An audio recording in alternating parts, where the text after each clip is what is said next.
மீட்கவல்ல உண்மைகள் எது என்றெல்லாம் இப்ப அடுத்து சொல்ல இருக்கிறேன். அந்த மீட்கவல்ல உண்மையின்பால் ஆர்வம் காட்ட மறுக்கிறவர்கள் ஏமாந்து போய் சாத்தான்கிட்ட அவனுடைய வல்ல செயலால் இவர்கள் இந்த குடும்பத்தை விட்டு பிரிஞ்சு போயிடணும் அப்படின்னு கடவுளே ஒரு வஞ்ச காட்டல் ஏற்படுத்தி இருக்கிறார் என்று பல முறை பார்த்திருக்கிறோம். மீண்டும் வேண்டுமானால் பாருங்கள், 2 தெசலோனிக்கர் 2:11 வசனத்தில் தெளிவாக கூறப்பட்டிருக்கும். அதாவது 10-11 வாசித்து பாருங்கள். இதான் கடவுள் இங்கே நிகழ்த்தி கொண்டிருக்கிறார். அது 12-13 பார்த்தீங்கன்னா அதுல தெரியும். அப்படிதான் அநீதியில இன்பம் காண்பவர்கள் தீர்ப்புக்குள்ளாக வேண்டும் என்று சொல்வார். பிரிக்கிறார், தீர்ப்பு நாளுக்காக அனைவரும் பிரிக்கிறார். அப்படி பிரிந்து கொள்ளும் பொழுது நாம் என்ன செய்கிறோம் என்றால், இவ்வளவு விஷயங்கள் தெரியாமலே உணர்வால் பிரிந்து கொள்கிறோம். என்ன அது உணர்வால் பிரிந்து கொள்கிறோம்? ஒரு சில கத்தோலிக்கர் பார்த்திருக்கலாம், நீங்கள் பிரைஸ் எல்லாம் சொன்னாலோ பெந்தகோஸ்து பாட்டு பாடினாலோ இது வேணாப்பா அப்படின்னு எந்திரிச்சு வந்துருவாங்க. அவங்களுக்கு பிடிக்கலன்னு எந்திரிச்சு வந்துருவாங்க. அதுதான் அந்த உணர்வு. நற்கருணை மீது இருக்கும் அந்த நம்பிக்கையின் வெளி அடையாளம் அந்த எந்திரிச்சு வர்றது. அங்க மதிப்பு மரியாதை பார்த்துட்டு உட்காந்துருந்தீங்கன்னா அதுதான் வளமை நோக்கிய பயணம். என்ன நற்கருணை மதிக்காம வெளில போற? அம்மா நான் நற்கருணை மதிக்காம வெளில போறேன், நீ நற்கருணை நம்பாம உள்ள உட்காந்து திட்டிட்டு இருக்கிற நற்கருணை ஆண்டவரை அப்படின்னு நமக்கு புரியணும் அந்த உணர்வு. இது நற்கருணை ஆண்டவரை திட்டும் செயல். பிரைஸ்தலாட் சொன்னேன் இல்லையா? இல்லைன்னு சொல்ற உருவாக்குறான் ஒரு வார்த்தை. அந்த வார்த்தையை எடுத்துக்கொண்டு இங்க நற்கருணை முன்னாடி நான் சொன்னேன் என்றால் நானும் அயோக்கியன், நானும் அதே கருத்தை சொல்கிறேன். நற்கருணை ஆண்டவர் கடவுள் இல்லை என்ற கருத்தை நான் சொல்கிறேன் என்று பொருள்படுகிறது.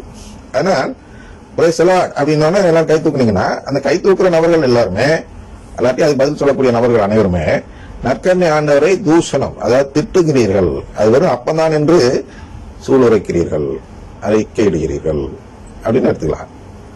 அது வாழ்த்தும் செயல் அல்ல. இயேசுக்கே புகழ். அது இயேசு புகழ் சேர்க்கிற இயேசுவை தூத்துறீங்க அப்படின்னா என்ன? நான் நற்கருணை நம்பல, நான் நம்புவது வரலாற்று நாயகன் இயேசுவை, நான் வாழ்த்துவது வரலாற்று நாயகன் இயேசு என்று நீங்கள் சொல்வதாக பொருள்படும். இயேசுக்கு புகழ் சேர்க்க வேண்டும் என்றால் நீங்கள் என்ன செய்ய வேண்டும் என்றால் திருச்சபைக்கு ஆள் சேர்க்க வேண்டும். அதுதான் இயேசுக்கு புகழ் சேரும். அந்த புகழை தான் இயேசு எதிர்பார்க்கிறார். நீ வாயிலாக வெறும் வாயில முகஸ்துதி பண்றத இயேசு ஏற்றுக்கொள்வதில்லை. திட்டுறார் பல இடத்துல. அதெல்லாம் நம்ம சொல்லிட்டு போயிருந்தா டைம் ஆயிரும். இன்னும் நாம் கருத்துக்குள்ளே போகாமலே 8 நாள் கடந்து விட்டது. எனவே இதை நான் வாசிக்கிறேன். இயேசுக்கே புகழ் அல்லது பிரைசலாடை விட நல்ல வார்த்தை என்பது சாமி சரணம். ஆனால் அது வேண்டாம், கூடாது என்றெல்லாம் ஏன் சொல்கிறார்கள்? ஏதோ ஒரு புரிதல் குறைவாக இருப்பதால் அல்லவா? அதாவது தவறு என்று தெரியும், ஆனால் அது எப்படி தவறு என்று விளக்கம் தர இயலாது. அந்த நிலை இருக்கிறது அல்லவா? இந்த நிலைக்கு காரணம் என்பது புரிதல் குறைவாக இருக்கிறது என்பதுதான். ஆனால் உணர்வு தவறு என்று உணர்த்தும் போது உணர்வால் அது தவறு என்று முடிவெடுப்பதுதான் இயல்பு. அதான் பேசிட்டு இருந்தோம் நேற்று. என்னன்னா இவங்க எந்திரிச்சு போயிடுவாங்க. அந்த இடத்துல எழுதிடுவாங்க, சிச்சி இந்த பிரேசலார் எனக்கு பிடிக்கலப்பா, என்னவோ பண்றாங்க, மாதாவுக்கு எதிராக பேசுறாங்க, இப்படி எதையோ சொல்லிட்டு ஒரு சிலர், அதாவது ஒரு சிலர் தான், நீங்க அப்படியே கூட்டம் போன எதிர்பார்க்காதீங்க. இந்த ஒரு சிலர் எந்திரிச்சு போவாங்க அல்லவா, அவர்கள் தான் இப்படி காப்பாற்றப்படுகிறார், இந்த உணர்வால் காப்பாற்றப்படுகிறார். அந்த உணர்வுக்கு தான் 2 தெசலோனிக்கர் 2 இந்த 9-10 வாசிச்சோம் என்றால், குறிப்பாக 10 வாசித்தால் என்ன சொல்கிறது என்றால், மீட்க வல்ல உண்மையின் பால் ஆர்வம் காட்டுதல். இந்த ஆர்வம் காட்டும் உணர்வு நம்ம இடத்தில் இருந்தால் நம்ம அந்த வஞ்ச ஆற்றலுக்குள் கடவுள் தள்ளிவிட மாட்டார், கைவிட மாட்டார் நம்மை. அது 11 சொல்கிறது. அப்ப இந்த உணர்வற்றவர்களை கண்டறியதான் சாத்தானிடம் சொல்லி, நீ போலியான வல்ல செயல்தான் நிறைய செய்யி, அப்ப அதை பார்த்து இங்க இந்த வளமையை நம்புறவங்களாம் இங்க விட்டுட்டு அங்க ஓடியாந்துவான். அப்ப என்னுடைய குடும்பத்துல சேர்றவங்களாம் என் மீது அன்புள்ள உணர்வு உள்ளவர்களாக இருப்பார்கள். அது எப்படி? மீட்கவல்ல உண்மை என்பால் ஆர்வம் காட்டுவதுதான் கடவுளிடத்தில் நாம் காட்டும் அன்பு. ஐயா கடவுளை நம்ம அன்பு செய்யறோம், அதுக்கு பேர் அன்பு இல்ல. அதுதான் எல்லா மதத்திலையும் செய்யறாங்களே. எல்லா மதத்திலையும் கடவுளை நோக்கி ஜெபம் சொல்லும் போது கடவுளை நேசிப்பதாக சொல்கிறார்கள். ஒரு மதம் கூட இல்ல உலகத்தில் கடவுளை நேசிக்க மாட்டேன் என்று சொல்லக்கூடிய மதம். ஆனால் கடவுளை நேசிக்கிறவனுக்கெல்லாம் மீட்பு இருக்கிறது என்று இயேசு சொல்கிறார்.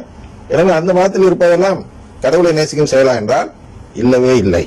ஏனென்றால் கடவுளை நேசிக்கிறவன் என்ன செய்ய வேண்டும் என்றால், முதலில் கடவுளின் குடும்பத்தை நேசிக்க வேண்டும், கடவுளின் குடும்பத்தில் நான் இருக்க வேண்டும் என்று ஆர்வம் காட்ட வேண்டும். மீட்கவல்ல உண்மை.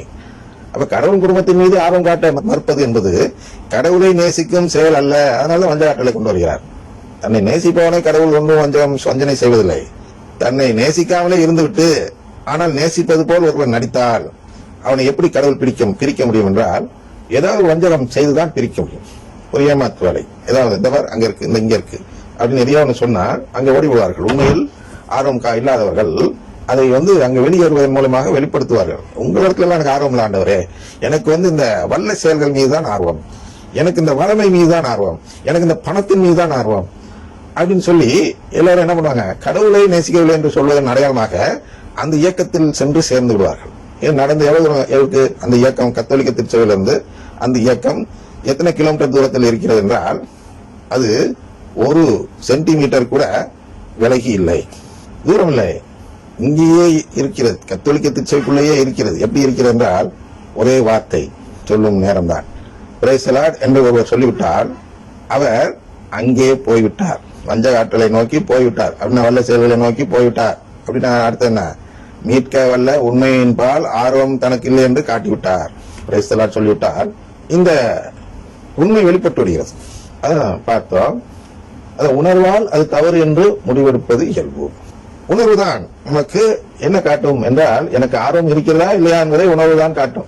என்னிடத்தில் உணர்வு இல்லை என்றால் என்னிடத்தில் கடவுளிடம் அன்பு இல்லை என்பது வெளிப்படுகிறது. அதனால் கடவுள் வஞ்சனை செய்து அவர்களை பிரிக்கிறார் என்று பார்க்கிறோம். அப்ப என்னெல்லாம் செய்தால் நமக்கு அந்த உணர்வு இல்லை, அது கடவுளிடத்தில் அன்பு இல்லை என்பது எப்படி தெரிந்து கொள்கிறோம் என்றால் இந்த நிலைதான் மத்தேயு 13:14 உங்கள் கண்களால் பார்த்து கொண்டே இருந்தும் உணர்வதில்லை என்று கூறுகிறார். பாருங்க, ஏன் உணர்வதில்லை? அந்த இடத்துல பார்த்து 15 பண்ணுங்க, அதனால்தான் நான் உங்களை குணமாக்காமல் இருக்கிறேன் என்றும் சொல்வதை பார்க்கிறோம் இயேசு. பார்ப்போம் அடுத்து.